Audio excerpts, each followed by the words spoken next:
East Chattanooga. As you can see, we have reached the end of the line. So we're going to pull the locomotive onto this turntable and spin it around for the return trip to Grand Junction. Now this table you're looking at here was constructed in 1916 by the American Bridge Company and was used by the Central of Georgia Railroad in Macon, Georgia. After World War II, locomotives did become too large for this table. So at that time it was moved to Cedartown, Georgia, where it was then used at the end of a branch line.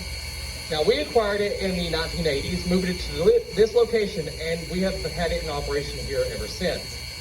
This table is 80 feet long and it weighs in at 80 tons. Keep in mind the average school bus only weighs in at 6 or 7 tons. That locomotive there weighs in at a total of 215 tons. So when it is on top of the table, the overall weight between the two is going to be right around 300 tons. Now it may surprise you to know that this table was originally turned by hand. It was an Armstrong table. There would have been poles extending off the end of the table, and it would have taken about 4 people to push those poles to spin the table around. Do we have any volunteers? We're going to need 4. We got 1, 2, 3, 4. Come on over. Oh, I'm just kidding. We don't do it that way anymore. We just use a small 25 horsepower motor under the operator's shed here that our flagman Dave will be operating. Now, our locomotive today is the Southern Railway 4501, built in 1911 by the Baldwin Locomotive Works in Philadelphia, Pennsylvania. It was built for the Southern Railway as a mainline freight locomotive. Now, it was retired by the Southern Railway in 1948. At that time, it was sold to the Kentucky and Tennessee Railway in Stearns, Kentucky, for it was used to haul coal down to the mines. It was retired again by that railroad and then purchased by one of our co-founders here at the museum, Paul Merriman, for $5,000 of his own cash. They then brought it to Chattanooga under its own power in the early 1960s, and it has been in operation here at the museum and on mainline excursions on and off ever since. Now, this locomotive is a 282 Mikado, meaning it has 2 small pilot wheels in the front, 8 large drive wheels in the middle, and a set of 2 trailing wheels under the cabin firebox. The term Mikado comes from the Japanese word meaning emperor because the first locomotive ever of this wheel arrangement was sold to a state railway in Japan. Now, this was the first 282 ever purchased by the Southern Railway. Of hundreds they would eventually purchase, and ironically enough, it is the only Southern Railway 282 that survives today. This locomotive operates at 205 psi. It has 63-inch diameter driving wheels and produces 53,900 pounds of tractive effort.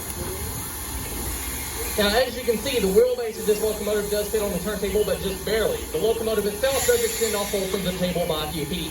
So if you're at that yellow line, I do need you to take an extra few steps back so the front coupler does not come and give you a slap on the way around.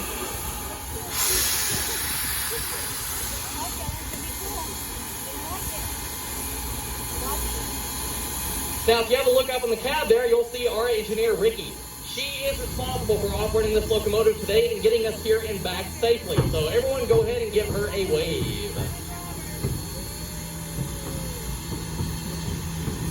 Now, the way this locomotive operates is up in the cab, our fireman Andrew is feeding 3 to 6 tons of coal a day into the firebox where it is burning. On the front side of the firebox, there are a series of tubes that run the length of the boiler. Those are called the flues. The hot gases from the fire travel through those flues and then up and out the stack.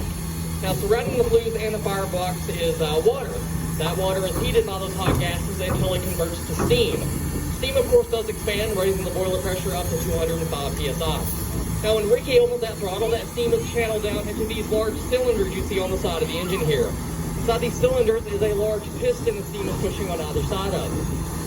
Now, those pistons are connected to the rods you see on the side of the engine, and those rods are connected to the driving wheel. So as the piston is being moved in and out, it is rotating those rods, therefore turning the driving wheels and propelling the locomotive.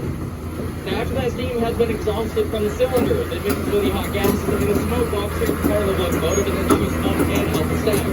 Now, that exhausting steam creates a vacuum in the smoke box, which in turn creates the chuffing sound you hear when you see a steam locomotive.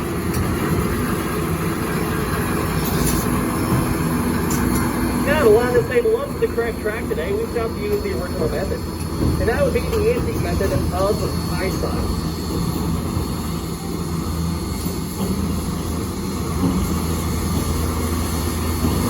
If you have a look up on the other side of the cab, you'll be able to see our fireman Andrew.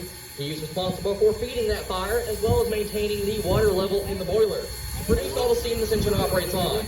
Without him, this locomotive would not be going anywhere, so give him a wave as well.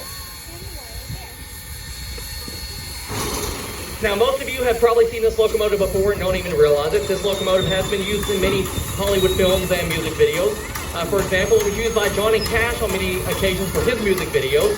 It was also used in films such as Fool's Parade, and the most famous being the 1999 film October Sky, starring Jake Gyllenhaal. For those of you that have seen that film, you may recall a scene in the movie in which the kids are ripping up the track to get the scrap money out of it to fund their rocket project. And then a train comes along and they panic. Well, the locomotive you see in that film pulling that train was the 4501 here. Of course, it was not the Southern 4501 for the movie. They repainted it for the movie as the Baltimore and Ohio Railroad 4501. Same locomotive, just different paint. Now, as you can see, our train is currently sitting on track 1. Our locomotive is lined up with track 2. That is so we can do what is called a runaround. The locomotive is going to go past our train, just past the switch. That switch will then be thrown, and then it will reverse into the other side of our train and couple up to pull us back in the opposite direction. Now that we've completed turning the locomotive around, we can go ahead and start making our way back to the train for the return trip to Grand Junction.